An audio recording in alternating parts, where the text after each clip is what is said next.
안녕하세요. 오늘도 사연 살롱을 찾아주셔서 감사합니다.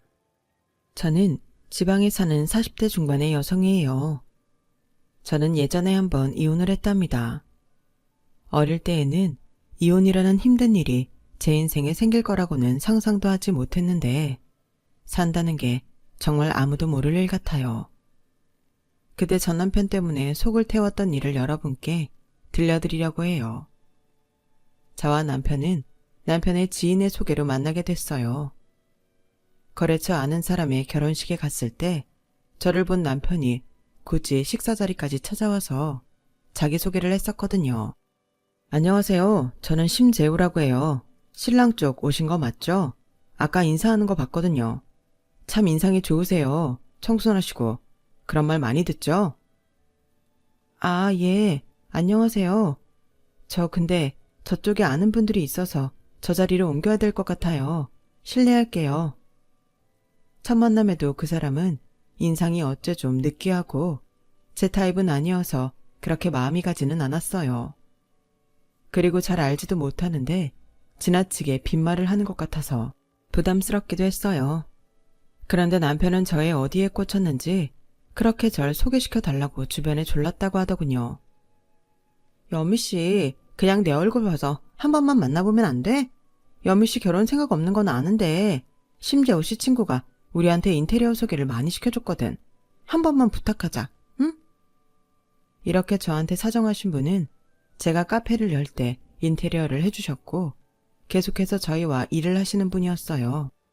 저는 어쩔 수 없이 소개팅에 나가게 됐고 그렇게 남편과의 만남을 시작했어요. 사실 만나다 보니 그렇게 이상한 사람 같지도 않았고 워낙 적극적이고 호탕한 성격이라서 너무 들이댄다는 오해를 받을 수도 있겠다는 생각이 들 정도로 시원시원하고 재미있는 사람이었어요.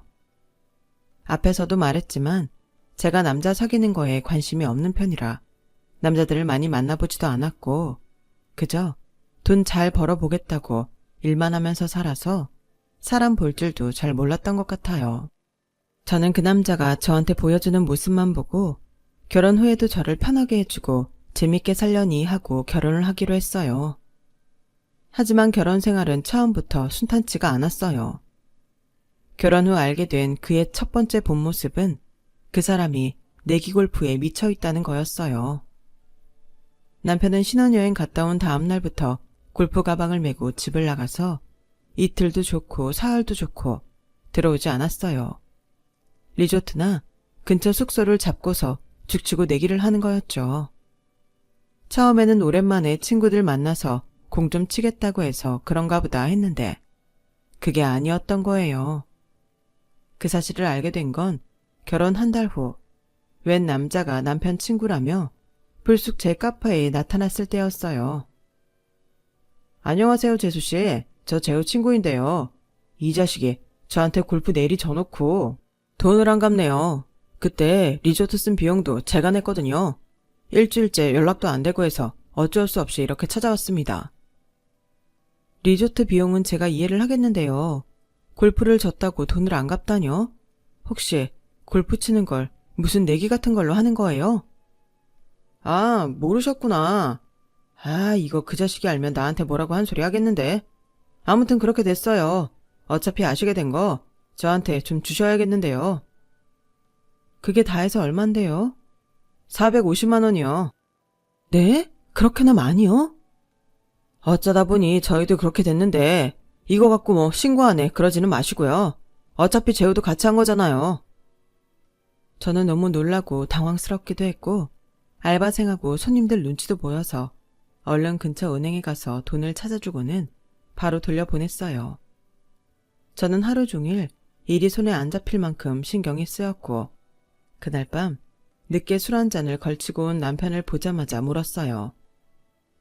재우씨, 내기 골프 쳤다며? 재우씨 친구라는 사람이 카페까지 찾아와서 재우씨가 돈 안 준다고 나한테 받아갔어. 정말이야? 내기 골프 친 거? 아, 그 자식은 뭘 또 너한테까지 찾아가고 그랬대. 진짜 골 때린 놈이네. 어련히 알아서 안 줄까봐 그러냐?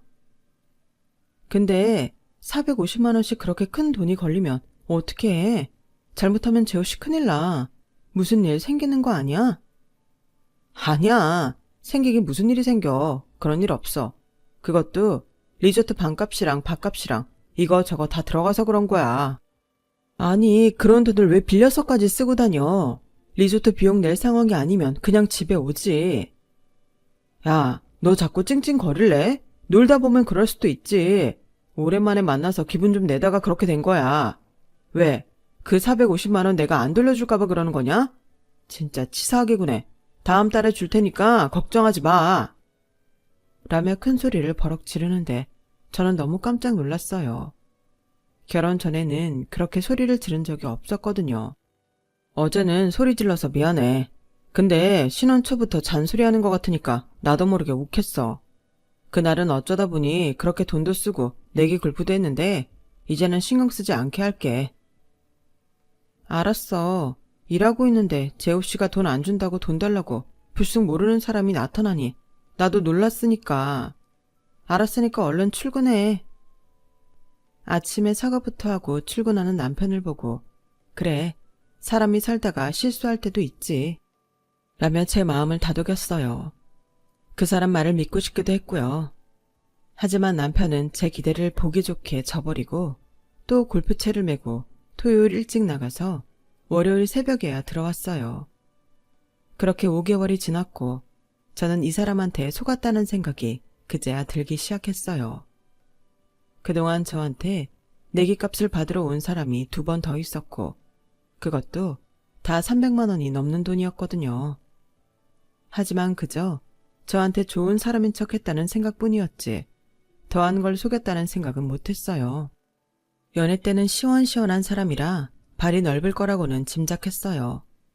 워낙 여기저기 전화도 많이 왔고 문자도 많이 왔거든요. 그래도 저랑 만나는 시간 동안은 통화도 잘 하지 않았고 문자 확인도 저랑 헤어지고 나서 하면 된다고 보지도 않았어요. 그렇게 저한테 관심을 집중했고 제가 좋다고 하는 건 그게 음식이 됐든 물건이 됐든 다 저한테 사다 주는 사람이었어요. 내기 골프에 미쳐서 정신 팔린 사람일 줄은 정말 몰랐죠.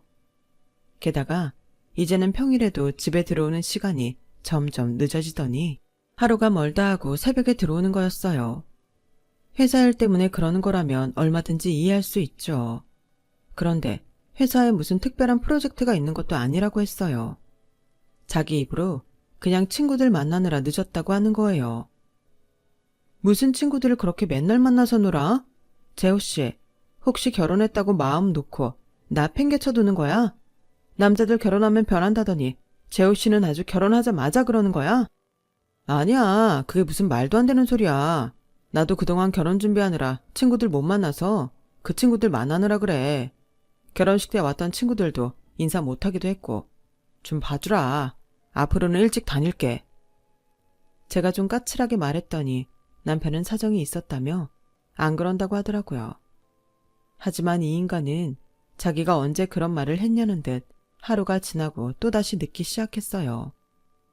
저는 진짜 폭발하고 말았어요. 난 진짜 내 신혼이 이렇게 될 줄은 꿈에도 몰랐어. 남편은 주말마다 나가서 내기 골프 치고 주중에는 친구들 만난다고 맨날 새벽에 들어오고 난 대체 뭐야? 집에서 당신 빨래나 하고 밥이나 챙겨놓고 맨날 기다리기만 하는 게 일이야? 그러다가 당신이 내기값 못 갚는 거 갚아주고? 이러려고 나랑 결혼했어? 재호 씨도 생각을 해봐. 해도 너무하잖아. 세상에 이런 신혼이 어디 있냐고. 연미야, 너도 알다시피 내가 친구가 좀 많잖아. 걔들이 꼭 나를 봐야겠다는데 어떻게 하냐? 내가 안 만나려고 해도 자꾸 전화를 해대는데 이길 재간이 없다니까. 그런 건 네가 좀 이해를 해줘야지. 분명히 재호 씨가 앞으로 일찍 들어온다고 했잖아. 그런데 딱 하루 빼고 또 매일 늦는데 그걸 이해해야 돼? 회사 일 때문에 바쁜 사람들도 이러지는 않아. 나는 뭐 다른 사람들 얘기 듣는 귀도 없는 줄 알아? 재호 씨, 나랑 왜 결혼한 거야 정말? 알았어, 미안해. 내가 계속 미안하다고 하잖아. 앞으로는 정말 누가 전화해도 안 만나고 집에 바로 올게. 아, 집에 바로 오긴요. 그 인간은 또 말뿐이었고 이번에 아예 누구 약올리기라도 하는 것처럼 외박을 해버렸어요. 저한테 아무 말도 안 하고요. 혹시 무슨 일이라도 생겼나 싶어서 밤새 문자를 하고 전화를 해도 답이 없었어요. 정말 뭔 일이 났나 보다 하고 새벽 5시에 동네 지구대라도 가서 신고를 하려고 현관을 나서는데 그제야 밤새 놀고 술에 쩔은 모습으로 아파트 엘리베이터에서 내리더라고요. 저는 그 모습을 보고 들어와서 바로 짐을 쌌어요. 더는 못 참겠더라고요. 전에 없는 저의 환한 모습에 남편은 놀라서 제 손을 붙잡고 잘못했다고 싹싹 빌었어요. 여미야, 미안해. 내가 정말 너무 취해서 정신이 나갔었어. 이러지 마. 어딜 가려고 짐을 싸는 거야. 나 그동안 많이 참았고 재호 씨 이해하려고 엄청 노력했거든? 근데 이제 더는 못하겠어. 재호 씨는 내 말을 너무 우습게 하는 것 같아. 그게 아니고서야 이럴 수가 없지. 이제 친구들 안 만난다, 안 늦는다 해놓고 바로 외박하는 건 나 엿먹으라는 거지. 저는 작심을 하고 짐을 갖고 나와버렸어요. 친정에 가면 부모님이 걱정하실까봐 친한 친구네에 가 있었어요. 남편은 다음 날에도 제가 집에 돌아가지 않자 그제야 전화에 문자에 난리가 났더군요. 그래도 제가 꼼짝하지 않자 친구네 집에 와서 손이 발이 되도록 싹싹 빌었어요. 내가 미안해. 잘못했어. 그러니까 이제 그만 돌아가자. 여기서 계속 이러고 있는 거 친구한테도 못할 짓이잖아. 남한테 패기치는 게 제일 싫어하는 사람이 왜 그래. 내가 잘못했다고 하잖아. 집에 가자. 됐어. 또 말뿐이고 내일부터 당장 안 들어오거나 새벽에 오거나 그럴 거 아니야. 주말마다 내기 골프 다니느라 정신 없을 거고. 나 진짜 5개월 만에 지긋지긋해졌어. 나 이러려고 결혼한 거 아니야. 이번엔 정말이야. 진짜 안 그런다니까. 네가 이렇게 집을 나갈 정도로 속상해할 거라고는 생각 못했어. 그럼 각서라도 써. 나 그냥은 못 들어가. 그래, 내가 평일에는 밤에 들어갈게. 그런데 주말에 갑자기 안 나가는 건 나도 좀 힘들어. 거기서 그동안 쌓아놓은 인간관계도 있고 연미 너는 내가 내기 골프가 좋아서 치러 다니는 줄 아는데 거기서 만나는 사람들이 회사 내에서도 도움될 때 있고 밖에서도 다 연줄이 돼서 시작한 거야. 사회생활이라는 게 다 그런 거잖아. 너도 잘 알지? 내가 한 주 걸러 나갈게. 대신 회식이나 동문 모임이나 경조사 같은 건 갈 수 있게 해줘. 내가 그런 것까지 뭐라고 하는 거 아니야. 정도가 너무 심하니까 그런 거지. 지금 나한테 한 말은 지킬 수 있지? 그럼 나도 받아들일게. 진짜야. 나도 단단히 각오하고 말하는 거니까 나 한 번만 믿어봐. 이렇게 부탁할게. 저는 그렇게 남편에게 단단하게 약속을 받아놓고 집으로 돌아왔어요. 남편 말을 전적으로 믿었냐고요? 사실 반신반의했어요. 그래도 저렇게까지 말하니 어느 정도는 지키겠지. 그런 마음이 들어서 한번 존중해주자는 생각으로 돌아온 거였죠. 남편은 저와의 약속을 잘 지켜서 평일에는 늦어도 밤 10시 전에는 들어왔어요. 주말에도 격주로 골프를 치러 갔고 전처럼 돈도 많이 걸지는 않는 것 같더라고요. 그렇게 2달 정도 지나고서야 저는 마음이 좀 놓였고 이제야 생활이 제대로 돌아간다 싶었어요. 그리고 남편이 대학 친구 아이의 돌잔치에 가는 날이 됐어요. 한 달 전부터 친구 아이 돌잔치가 있는데 가야 된다고 미리 말을 했었거든요. 그런 자리는 당연히 가도 된다고 했죠. 연미야, 나 간다. 근데 오늘 대학 때 잘 뭉치던 애들끼리 돌잔치 끝나고 같이 모이기로 했거든. 그래서 좀 늦을 수 있어. 한 11시? 그래도 괜찮겠어? 그래, 편히 놀다 와. 그런 일이라면 얼마든지 괜찮아. 가능한 빨리 올게. 나도 내일 출근하려면 피곤하잖아. 저는 잘 다녀오라고 엘리베이터 앞까지 배웅을 했어요. 남편이 이제 좀 달라졌구나 하는 생각에 제가 남편의 약속을 너무 믿어주지 못한 것 같아 미안한 마음마저 들더라고요. 남편이 나가고 저도 카페에 나가려고 서둘러 준비하려는데 남편이 축의금 봉투를 식탁 위에 두고 나갔더라고요. 저는 얼른 남편한테 전화를 해봤지만 받지 않았어요. 그래서 아직 주차장에 있으려나 하고 봉투를 들고 불이 나게 내려갔죠. 남편 차가 아직 자리에 있길래 다행이다 싶어 갔더니 차 안에 남편이 없더라고요. 그래서 주변을 두리번거리며 찾는데 저만치 남편이 아파트 단지 뒷문을 빠져나가고 있는 게 아니겠어요? 저는 왜 차도 두고 저렇게 바쁘게 나가나 싶어서 쫓아갔어요. 남편은 엄청 빠른 걸음걸이로 아파트 단지가 있는 도로를 지나 길모퉁이를 확 꺾어 돌더라고요. 저는 남편을 부르려다가 갑자기 직감 같은 게 느껴져서 입을 다물고 그 뒤를 쫓아가 봤어요. 그랬더니 남편이 웬 여자와 함께 다정하게 팔짱을 끼고 가는 게 아니겠어요? 저는 들키지 않게 조심하며 두 사람이 걸어가는 뒤를 따라갔어요. 그리고 얼마 안 가 공영 주차장에 들어가더라고요. 저는 조심스럽게 다른 차 뒤에 숨어서 두 사람 근처까지 갔어요. 이건 뭐가 있다 싶어서 휴대폰을 꺼내 동영상 촬영을 시작했죠. 차에 타기 전에 두 사람은 주변을 휙 보더니 서로 끌어안더라고요. 그러더니 여자가 이렇게 말했어요. 근데 주차장에 차 두고 오면 네 와이프가 이상하게 생각하지 않아? 괜찮아. 친구들이랑 술 먹을 거라 두고 갔다고 하면 돼. 그래서 뭐라고 했다고? 동창 아기 돌? 와, 정말 그 말을 믿어? 자기가 안 믿으면 어쩔 거야. 네가 모르는 사람이다 그랬거든. 그래서 찾지도 않을 거야. 의심해도 못 찾지. 동창이 몇 명이라고 거기서 찾아내.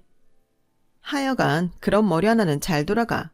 아무튼 난 요즘 전처럼 너 자주 못 보니까 너무 속상해. 네가 분명히 그랬잖아. 순하고 소심한 여자라 네가 뭐래도 아무 말 못할 거라고. 그러게. 저렇게 뻣뻣할 거라고는 생각도 못했는데. 에휴, 내기굴 붙이면 그 돈이나 갚을 여자 찾았는데 생각보다 그 카페도 그렇게 잘 되는 것 같지도 않고 완전 똥 밟았어. 적당히 살다가 돈줄도 안 되면 이혼해버려. 안 그래도 그러려고. 그러곤 두 사람은 차에 올라타서 가버렸어요.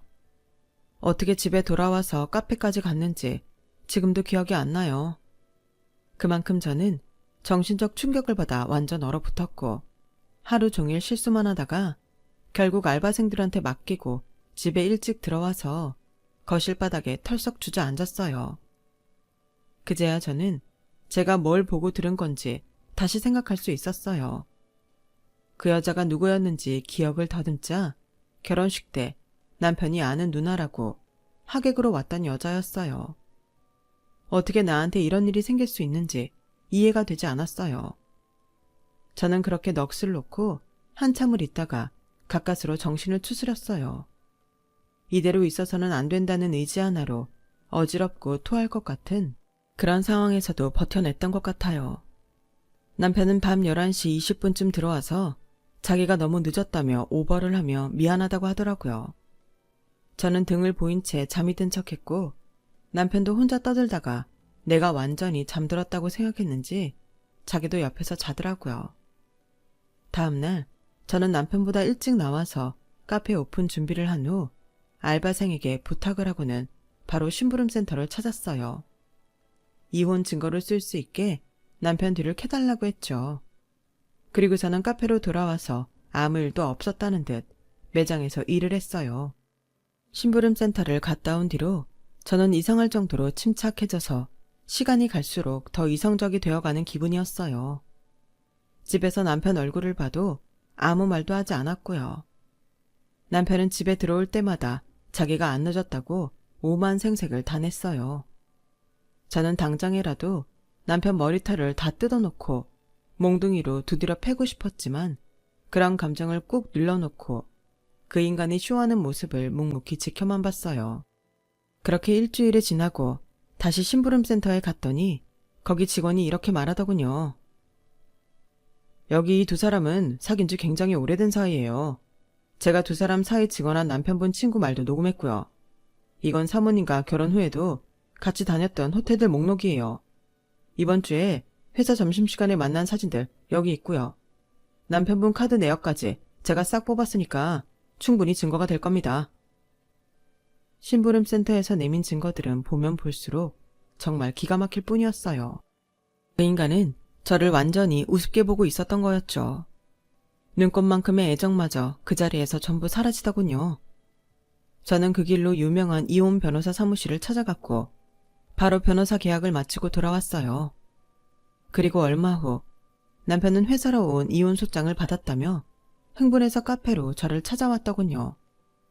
그날 이미 저는 제 짐을 집에서 다 빼고 아파트까지 부동산에 내놓고 나온 참이었어요. 이게 뭐야? 이혼 서류라니. 그것도 회사로 보내? 아니, 아닌 밤중에 날벼락도 유분수지. 이게 뭐 하자는 거야? 내가 네 뜻대로 뭐 하나 안 해준 거 있어? 집에 일찍 들어오래서 일찍 들어가고 주말에 놀러 가지도 말래서 어디 가지도 않고 집에만 붙어 있잖아. 뭔지 이혼하지 말자. 아, 그래? 그럼 내가 여기서 다 보여주길 바라는 거야? 다른 사람들이 있는 데서? 정말 그랬으면 좋겠어. 너 양심에 손 얹고 진짜 뭐가 문제인지 모르겠다고 하면 그렇게 해주고, 네가 조금이라도 캥기는 게 있으면 그냥 조용히 돌아가는 게 낫지 않겠어? 어차피 네 치부가 낱낱이 드러날 텐데. 제 말이 심상치 않았는지 남편은 침을 꿀꺽 삼키더니 퇴근 후에 보자며 얼른 카페를 나가버리더군요. 아마 자기가 뭔가 들켰다는 걸 짐작했던 것 같아요. 보니까 그 인간은 회사에 들어가지도 못하고 저희 카페 건너편에 있는 레스토랑 테라스에 앉아서 저를 계속 지켜보고 있더라고요. 제가 뭘 알고 있는지, 자기가 뭘 들킨 건지 아마 속이 타서 미칠 지경이었을 거예요. 저는 느긋하게 일을 다 마치고 그 인간이 카페로 오자마자 심부름센터에서 받은 증거들을 보여줬어요. 남편은 동공이 심하게 흔들리고 손을 떨기 시작하더군요. 야, 이거 오해야. 그래, 오해라고. 내가 다 설명할게. 나한테 말할 기회는 주고 이혼이든 했어야지. 변명할 생각하지 마. 너 그 여자랑 무슨 얘기했는지 내가 직접 다 들었어. 뭐? 대학 동창 아이 돌잔치? 그래, 나도 속아 넘어갈 뻔했다. 나 속이고 둘이서 히히덕거리고 아주 좋아 죽던데. 네가 사람을 그렇게 기만하고도 평생 네 뜻대로 살 줄 알았어? 그러자 남편은 그 자리에서 갑자기 무릎을 꿇더니 제 옷자락을 붙잡고 사정하기 시작하더군요. 헤어질 거야. 헤어지려고 마음 먹고 있었어. 정말이야. 난 너랑 결혼했잖아. 그 여자는 아무것도 아니라니까. 진짜 이번만 마지막으로 딱 한 번만 눈 감아주라. 진짜 시키는 대로 다 하고 살게. 제발. 내가 너 좋아하잖아. 아니지. 넌 내 카페에서 나오는 돈을 좋아했지. 내가 돈줄도 안 되면 이혼할 거잖아. 제가 남편이 여자와 했던 대화 내용을 말하자 남편은 그것까지 들었냐며 창백해지더니 입을 다물더군요. 저는 정말 말로 할 수 없이 처참한 기분이었어요. 저런 인간을 믿고 결혼까지 했다는 것도 너무 속상했고요. 저기, 그건 내가 그 여자 비위 맞추느라 가만히 있었던 거고, 난 너랑 헤어질 생각 요만큼도 없어. 정말이야. 야, 심재호. 내가 진짜 이 말까지는 여기서 안 하려고 했는데 너 빚 되게 많더라. 내기 골프뿐만 아니고 포커도 치던데 아주 내기에 중독된 인간이었어. 너, 나 아니면 먹고 살 길 없어서 이러는 거잖아. 그 여자하고 둘이 내 등에 빨대 꽂고 빚 갚으면서 생활하려고 그런 거잖아. 내가 그런 것도 안 알아봤을 것 같아? 그제야 남편은 더 이상 아무 말 못하고 자리에서 일어나더라고요. 그러더니 아주 사람이 싹 변한 것처럼 순식간에 저를 무서운 눈초리로 쳐다보더니 에이씨, 진짜 생각보다 독하네. 하는데 소름도 끼치면서 동시에 피가 거꾸로 솟더라고요. 저는 너무 화가 나서 그 인간한테 손에 잡히는 대로 뭐든 집어 던지고 싶었지만 그랬다가는 괜히 제가 책 잡히고 이혼할 때 불리할까봐 꾹 참고 그 인간을 내보냈어요. 제가 남편과 이혼한다는 건 얼마 안 가서 시댁에 알려졌어요. 그러자 시어머니와 시동생이 쌍으로 몰려와서 아주 말도 안 되는 소리를 하더군요. 아니, 남자가 바깥일 하다 보면 다른 여자도 만날 수 있는 거지. 그걸 갖고 트집을 잡아서 이혼을 하겠다고 해? 넌 여자가 이혼녀 되면 살기 편할 것 같냐? 어디서 그런 못돼먹은 걸 배웠어? 이봐요, 형수. 잘 생각해요. 세상이 이혼녀한테 그렇게 호락호락한 줄 알아요? 형이 원래 인기가 많아서 사람이 잘 따르고 그래요. 그런 거 하나 이해 못해요? 네, 전 이해 못하고요. 세상이 저한테 어떻게 하든 저한테 거짓말하는 남편 빚이나 갚으면서 제 인생 날릴 생각 없으니까 그런 줄 아세요. 평생 그러고 사느니 이혼녀 소리 듣는 게 낫죠.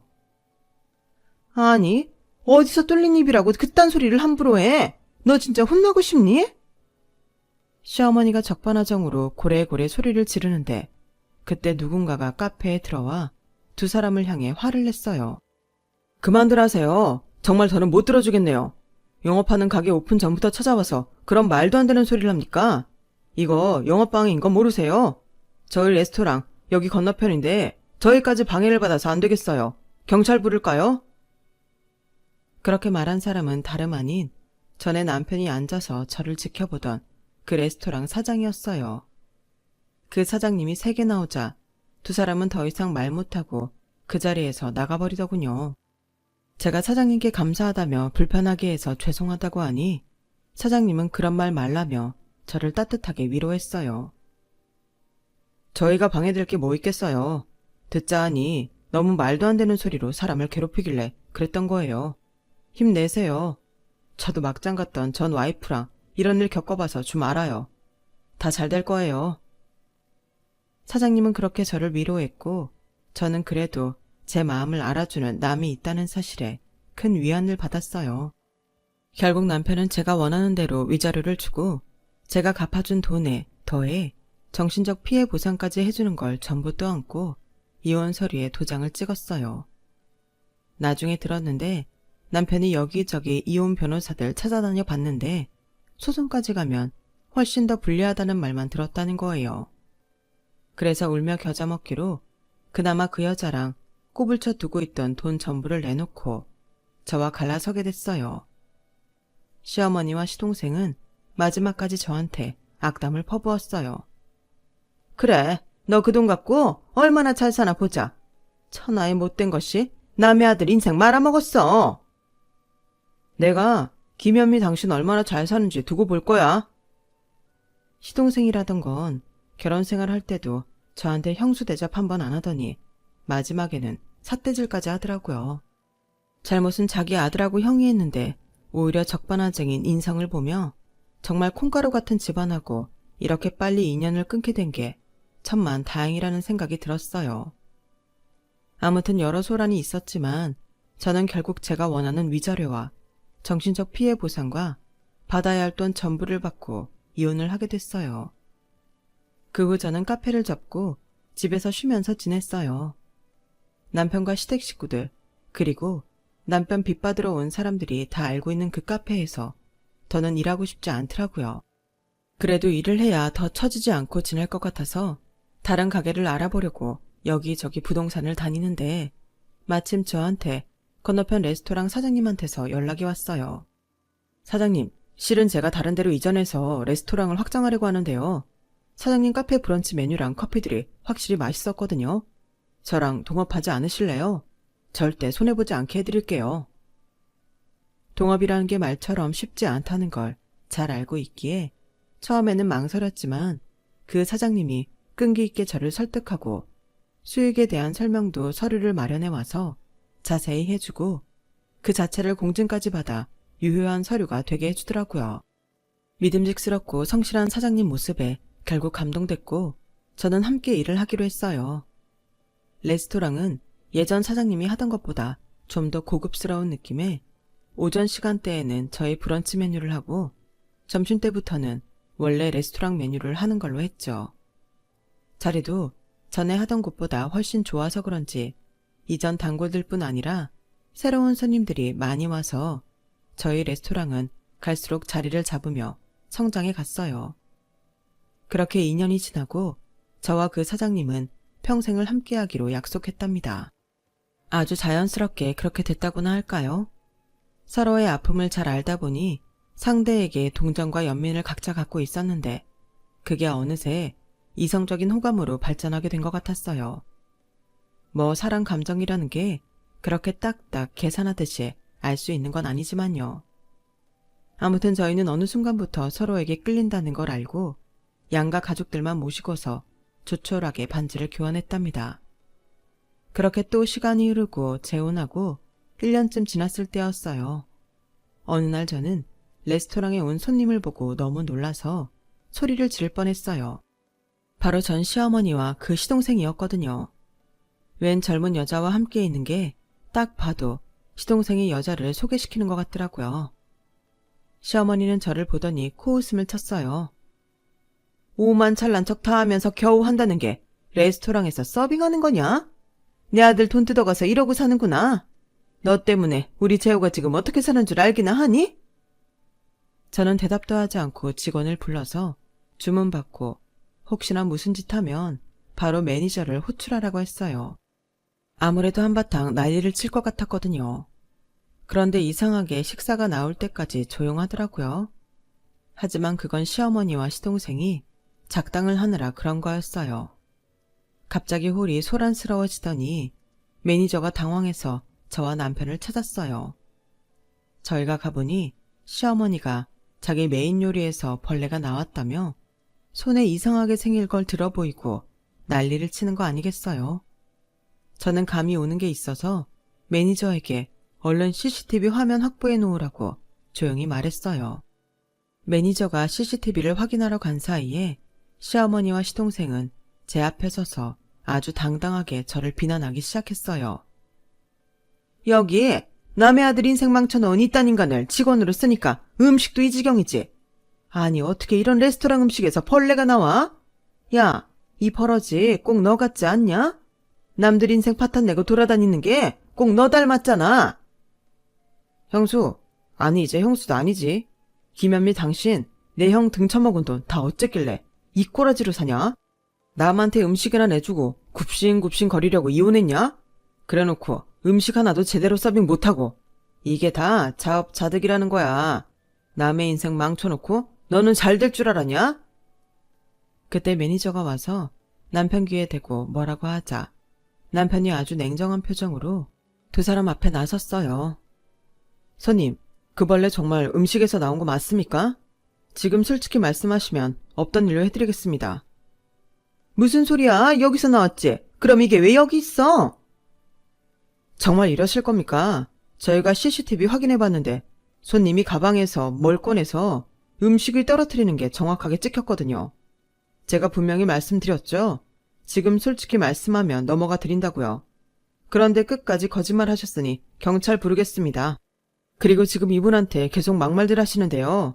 이분 여기 홀 직원 아니고 저랑 공동 경영하는 사장이자 제 아내입니다. 그리고 홀 직원은 왜 비하하십니까?